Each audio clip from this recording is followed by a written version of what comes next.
Hello guys, this is Ankur Kaushik and you are welcome our channel UPSC accessible. आज का हमारा topic है chapter हम नया शुरू करने वाले हैं। आज चैप्टर है चैप्टर 11। चैप्टर का नाम है वाटर इन द एटमॉस्फेयर।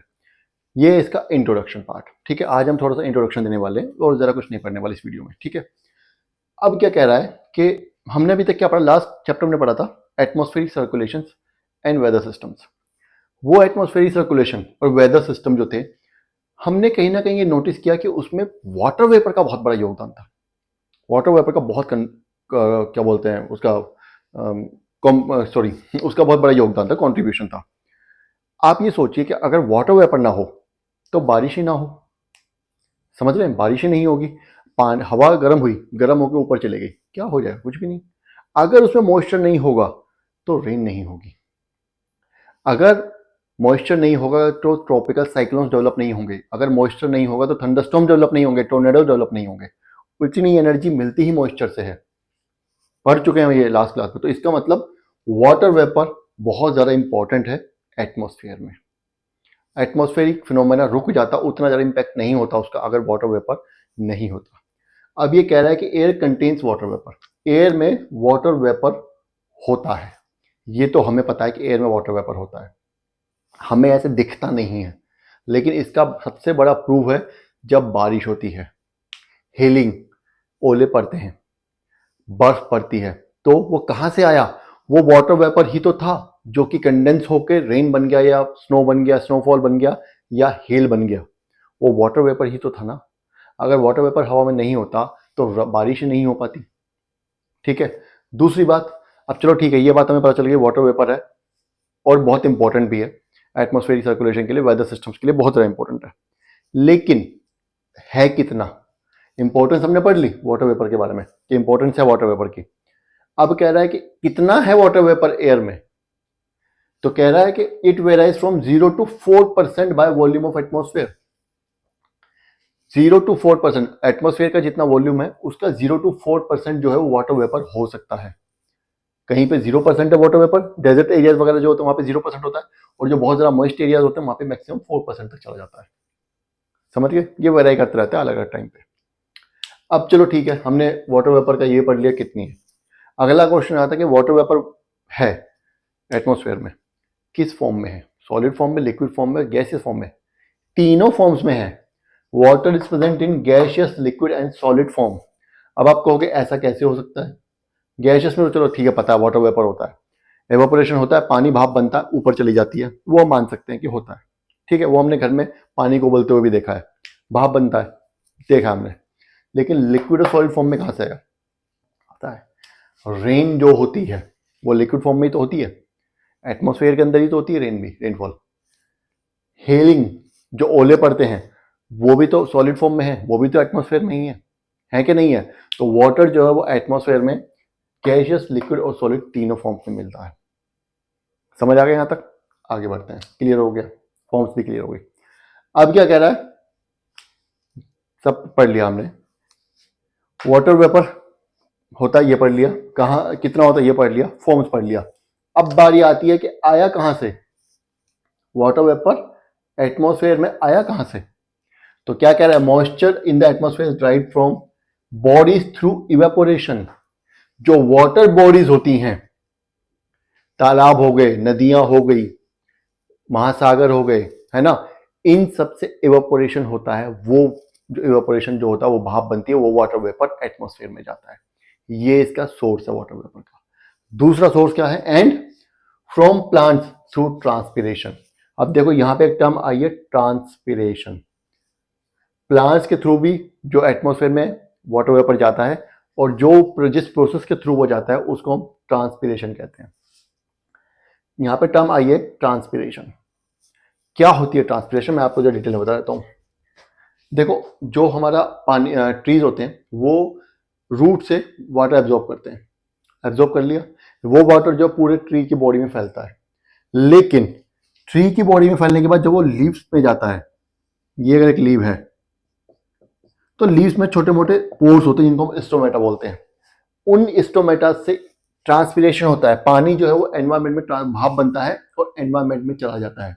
इसको हम ट्रांसपिरेशन बोलते हैं। तो पेड़ भी बहुत बड़ा कंट्रीब्यूशन देते हैं एनवायरमेंट में वाटर वेपर के ट्रांसफर करने में। ठीक है, अब क्या है इसका एक बहुत बड़ा अच्छा एग्जांपल क्या होता है, हमने शायद स्कूल वगैरह में प्रैक्टिकल में भी किया होगा कि आप एक काम कीजिए, पेड़ लीजिए और उसकी एक किसी डाली पर या टहनी पर एक पॉलिथीन बांध दीजिए, कुछ पत्तियां उस पॉलिथीन के अंदर आ जाए। थोड़े टाइम बाद आप देखेंगे तो उस पॉलिथीन के अंदर पानी इकट्ठा होगा। वो पानी कहाँ से आया? वो पानी ट्रांसपिरेशन से आया। पत्तियां पानी को एनवायरनमेंट में ट्रांसफर करती हैं in the form of water vapour, और वो पानी जो वो उस पॉलिथीन में इकट्ठा हो गया। तो ये इसका एग्जाम्पल है, इसका प्रूफ है कि ट्रांसपिरेशन कैसे होता है। ठीक है, आगे बढ़ते हैं। There is a continuous exchange of water between atmosphere and oceans and continents. क्या कह रहा है? कॉन्टिन्यूस एक्सचेंज होता है वाटर वेपर का, वाटर का एनवायरमेंट में और कॉन्टिनेंट्स और ओशंस में। वाटर वेपर जो है वो ओशन से एनवायरमेंट में जाता है, एनवायरमेंट से फिर दोबारा वापस कॉन्टिनेंट्स और ओशन पे आ जाता है। पहले कॉन्टिनेंट्स और ओशन से एनवायरमेंट में जाएगा, फिर वापस आएगा। ये साइकिल हमेशा चलती रहती है। हमने स्कूल में बचपन में वाटर साइकिल पढ़ी हुई है, बार बताने की जरूरत नहीं है। प्रोसेस क्या है, किस प्रोसेस से होती है water cycle? Evaporation, transpiration, condensation and precipitation. अब देखो यहाँ पे एक खास बात है, यहाँ पे 4 टर्म्स आई हैं, evaporation, transpiration, condensation and precipitation. ये जो 2 टर्म है, इवापोरेशन एंड ट्रांसपिरेशन, ये 2 टर्म बता रही हैं कि वाटर किस तरीके से एटमॉस्फेयर में ट्रांसफर हो रहा है। इवापोरेशन और ट्रांसपिरेशन की वजह से ट्रांसफर होता है वाटर, कहाँ? अर्थ से एनवायरनमेंट में, एटमॉस्फेयर में। On the other hand condensation की वजह से वो जो वाटर वेपर ट्रांसफर हो गई थी वो फिर दोबारा लिक्विड फॉर्म में आती है। ठीक है, ये प्रोसेस है। इसके बाद नेक्स्ट स्टेप है प्रेसिपिटेशन। प्रेसिपिटेशन के थ्रू वो जो वाटर है जो एटमॉस्फेयर में है वो एटमॉस्फेयर से वापस अर्थ पे आ जाता है, वापस कॉन्टिनेंट्स और ओशंस में आ जाता है थ्रू प्रेसिपिटेशन।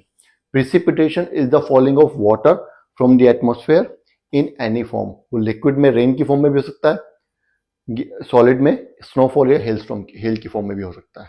ठीक है, यहां तक आपको समझ आ गया? चलिए अब आगे बढ़ते हैं।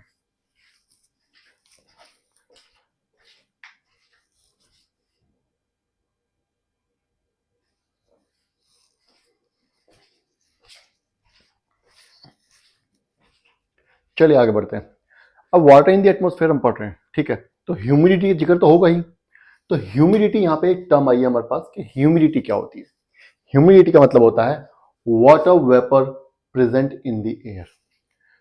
हमें ये पता है कि वाटर वेपर एयर में प्रेजेंट है, लेकिन उसके लिए एक स्पेसिफिक टर्म है। उस वाटर वेपर को हम ह्यूमिडिटी बोलते हैं। हम बोलते हैं ना, जब बहुत ज़्यादा हुमस हो जाती है, टेम्परेचर बहुत गंदा मतलब टेम्परेचर उतना ज़्यादा नहीं होता लेकिन गर्मी अजीब सी हो जाती है, उसको हम ह्यूमिडिटी बोलते हैं। पसीने बहुत ज़्यादा आने लगते हैं, है ना, ह्यूमिडिटी बोलते हैं उसको हम। जब वाटर वेपर एयर में होती है उसको हम ह्यूमिडिटी बोलते हैं। और ह्यूमिडिटी को एक्सप्रेस करने के लिए बहुत सारे अलग अलग तरीके होते हैं, सिर्फ एक ही तरीका नहीं होता है। अब ह्यूमिडिटी है तो उसको एक्सप्रेस भी करना पड़ेगा, उसको मेजर भी करना पड़ेगा, कितनी ह्यूमिडिटी कहाँ पे है। Humidity express quantitatively in different ways में उसको हम एक्सप्रेस करते हैं। सबसे पहला तरीका कौन सा है? सबसे पहली हमारी टर्म आती है एब्सोल्यूट ह्यूमिडिटी। एब्सोल्यूट ह्यूमिडिटी का मतलब है कि जितना water vapour by weight atmosphere में प्रेजेंट है उसको वैसे का वैसा ही लिख देना। मतलब सपोज कीजिए अगर ये कमरा है, इस कमरे का वॉल्यूम 1000 मीटर है, 1000 मीटर स्क्वायर या क्यूबिक, ठीक है। इसमें 1 लीटर या कह सकते हैं 1000 gram of water vapour present है, तो इसको ऐसा का ऐसा ही लिख देंगे। ये हमारी एब्सोल्यूट ह्यूमिडिटी बाय वेट। क्या कह रहा है? The actual amount of water present in the atmosphere. Actual amount of water जो कि एटमॉस्फेयर में प्रेजेंट है उसको हम एब्सोल्यूट ह्यूमिडिटी बोलते हैं। It is the weight of water vapour per unit volume of air. जो जैसा कि मैंने बताया, क्या होती है absolute humidity? Weight of water vapour per unit volume. एक यूनिट वॉल्यूम में कितना वाटर वेपर आ रहा है उसको हम एब्सोल्यूट ह्यूमिडिटी बोलते हैं। And expressed in terms of gram per cubic metre. इसको कैसे एक्सप्रेस किया जाता है? ग्राम पर क्यूबिक मीटर में एक्सप्रेस किया जाता है। सिंपल सी बात है, बहुत ज्यादा कुछ लोचा नहीं है इसमें, ठीक है। रटने वाली चीज है, रट भी सकते हो इसको आप अगर चाहो तो। आगे क्या कह रहा है? 2 इसने इंपॉर्टेंट चीजें बताई हैं, यहाँ पे इंपॉर्टेंट पॉइंट्स बताए हैं जो कि हमें एब्सोल्यूट ह्यूमिडिटी से अब रिलेटिव ह्यूमिडिटी की तरफ लेते जाएंगे। रिलेटिव ह्यूमिडिटी एक अलग टर्म होती है, उसके बारे में वही पढ़ने वाले हैं, आगे आने वाला है। तो लेकिन वहां पहुंचने से पहले दो चीजें हमें देखनी पड़ेंगी। क्या? The ability of air to hold water vapour depends entirely on its temperature. जी हाँ, अगर ये 1000 मीटर स्क्वायर है इस कमरे का वॉल्यूम मान जो हमने माना है, उसमें 1000 ग्राम क्या है? पानी है, ठीक है। लेकिन इसका टेम्परेचर मान लीजिए x 20 डिग्रीज है। अगर इसका टेम्परेचर बढ़ा तो इसकी ह्यूमिडिटी रिटेन करने की कैपेसिटी बढ़ जाएगी। इसी कमरे में ये ह्यूमिडिटी 1000 से 5000 ग्राम भी पहुंच सकती है। और इसी कमरे में अगर टेम्परेचर कम हुआ तो ये ह्यूमिडिटी 1000 से 100 ग्राम तक भी पहुंच सकती है। तो ह्यूमिडिटी कैप्चर करने का जो एबिलिटी है एटमॉस्फेयर की, वो टेम्परेचर पे डिपेंड करती है। अगर टेम्परेचर जितना ज्यादा होगा, हवा उतनी ज्यादा वाटर वेपर मॉइस्चर अपने अंदर रिटेन कर सकती है, और टेम्परेचर जितना कम होगा उतनी ही वो कम वाटर वेपर या मॉइस्चर को रिटेन कर पाएगी। ठीक है, यही कंसेप्ट है जिसके ऊपर हम लोग बादल, ये बिजली, ये बारिश सब पढ़ते हैं। ठीक है, यही कंसेप्ट जाकर आगे में वो सब चीजें बताने वाला है। नेक्स्ट पॉइंट कौन सा है हमारा? The absolute humidity differs from place to place on the surface of earth. जी हाँ, एब्सोल्यूट ह्यूमिडिटी में सबसे बड़ी खामी यही है कि ये दो प्लेसेस हैं अर्थ पर। यहां पर इंसोलेशन 100 है तो यहां पे ह्यूमिडिटी ज्यादा होगी, एयर के अंदर वाटर वेपर ज्यादा प्रेजेंट होगा। यहाँ पे टेम्परेचर जो है वो 80 है तो यहाँ पे कंपैरेटिवली कम होगा वाटर वेपर, मॉइस्चर जो एयर में है वो कम होगा कंपैरेटिवली। हमें पता कैसे चलेगा? यहाँ पे 100 है, यहाँ पे 80 है, लेकिन यहाँ पे 100 टेम्परेचर, यहाँ पे 80 टेम्परेचर है। तो हम क्या सोच रहे हैं कि उस जगह पे ह्यूमिडिटी नहीं कम है, लेकिन नहीं, यहाँ पे टेम्परेचर भी तो कम है, वो फैक्टर भी हमें कंसिडर करना है। तो इसीलिए अब जो हम कंसेप्ट मूव कर रहे हैं वो मूव कर रहे हैं हम रिलेटिव ह्यूमिडिटी की तरफ, क्योंकि एब्सोल्यूट ह्यूमिडिटी में एक ही सरफेस पे, अर्थ के अलग अलग सरफेस पे अलग अलग ह्यूमिडिटी हो सकती है, क्योंकि टेम्परेचर अलग अलग होते हैं। समझ आ गया? चलिए अब आगे बढ़ते हैं रिलेटिव ह्यूमिडिटी की तरफ।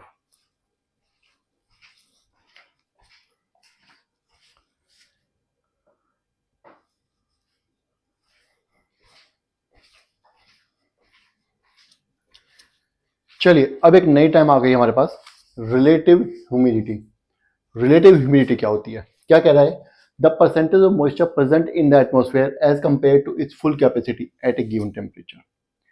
एक गिवन टेम्परेचर पे, ठीक है, जो मॉइस्चर प्रेजेंट है एयर में इन कंपैरिजन टू उसकी टोटल होल्डिंग कैपेसिटी। मतलब मैं हूं, ठीक है, मेरा नाम अंकुर कौशिक है, 20 डिग्री के टेम्परेचर पे मेरी वेट उठाने की कैपेसिटी 100 है, लेकिन मैंने 20 वेट उठाया हुआ है या 30 वेट उठाया हुआ है, तो हम ऐसा कहेंगे कि 20 डिग्री टेम्परेचर पे मेरी रिलेटिव ह्यूमिडिटी 30 है, जबकि मेरी फुल कैपेसिटी 100 की है। समझ गए? जितनी फुल कैपेसिटी है उसका जितना percent water moisture and atmosphere में एक गिवन टेम्परेचर पे मौजूद है उसको हम रिलेटिव ह्यूमिडिटी कहते हैं। बस इतनी सी बात। With the change of air temperature the capacity to retain moisture increases और decreases and the relative humidity is affected. ध्यान रखना है बात, टेम्परेचर में चेंज आते ही रिलेटिव ह्यूमिडिटी अफेक्ट हो जाती है। टेम्परेचर अगर बढ़ेगा तो भी रिलेटिव ह्यूमिडिटी अफेक्ट हो जाएगी, टेम्परेचर अगर घटेगा तो भी रिलेटिव ह्यूमिडिटी अफेक्ट हो जाएगी। जैसे कि हमने पढ़ा कि टेम्परेचर अगर बढ़ता है तो एयर की मॉइस्चर रिटेनिंग कैपेसिटी एकदम से बढ़ जाती है, और जैसी टेम्परेचर कम होता है एयर की मॉइस्चर रिटेनिंग कैपेसिटी कम हो जाती है। तो जैसी टेम्परेचर घटेगा या बढ़ेगा रिलेटिव ह्यूमिडिटी भी इंपैक्ट करेगी। ठीक है, यहां तक समझ आ गया? क्लियर हो गया? आगे बढ़ते हैं। It is greater over the oceans and least over the continents. Relative humidity oceans पे ज्यादा होती है सबसे ज्यादा, और कॉन्टिनेंट्स पे सबसे कम होती है। ऐसा क्यों? ऑब्वियस सा रीजन है, ओशन में पानी ज्यादा है तो वहां पे इवापोरेशन बहुत ज्यादा होता है, इसलिए वहां पे सबसे ज्यादा रिलेटिव ह्यूमिडिटी मिलती है। टेम्परेचर भी ज्यादा होता है। On the other hand continents पे पानी जो होता है कम होता है, तो वहां पर रिलेटिव ह्यूमिडिटी जो कंपैरेटिवली कम होती है। ठीक है, आगे बढ़ते हैं।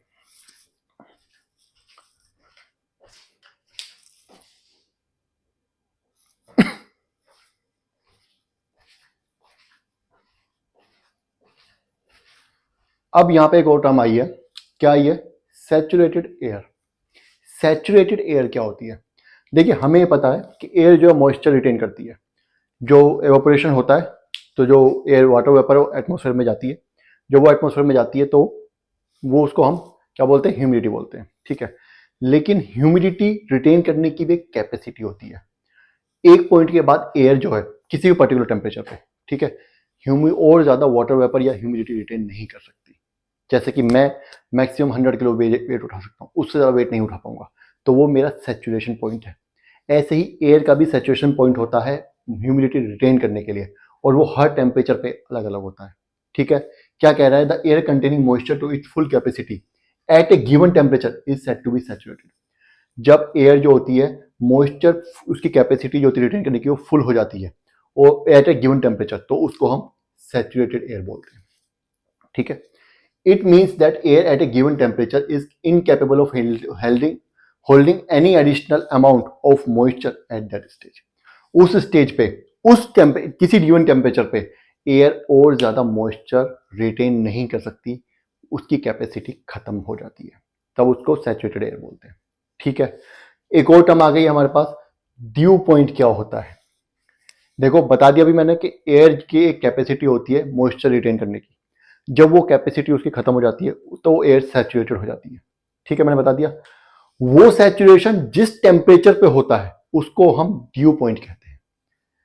The temperature at which saturation occurs in a given sample of air is known as dew point. जिस टेम्परेचर पे सैचुरेशन होता है in a given sample of air, किसी भी एक रीजन की एयर में या किसी भी सैंपल ऑफ एयर में, उसको हम ड्यू पॉइंट कहते हैं उस टेम्परेचर को, ठीक है। आगे आने वाला है ड्यू पॉइंट, हमें बार बार पढ़ना पड़ेगा तो और ज्यादा क्लैरिफिकेशन होती रहेगी, बार बार समझाता रहूंगा तो आपको और ज्यादा अच्छे से समझ में आने वाला है, ठीक है। अभी बस इतना ही याद रखिए। ये वीडियो यहीं खत्म हो गई है। नेक्स्ट जो टॉपिक है हमारा वो है evaporation and condensation. Next video में हम कवर करेंगे। तब तक के लिए आप ये वीडियो देखिए, कुछ समझ नहीं आया तो कमेंट कर दीजिएगा, मैं वो टॉपिक दोबारा समझा दूंगा, वो कंसेप्ट दोबारा समझा दूंगा। बाकी अगर वीडियो पसंद आई है तो चैनल लाइक करना है और चैनल को सब्सक्राइब करना है। Thank you.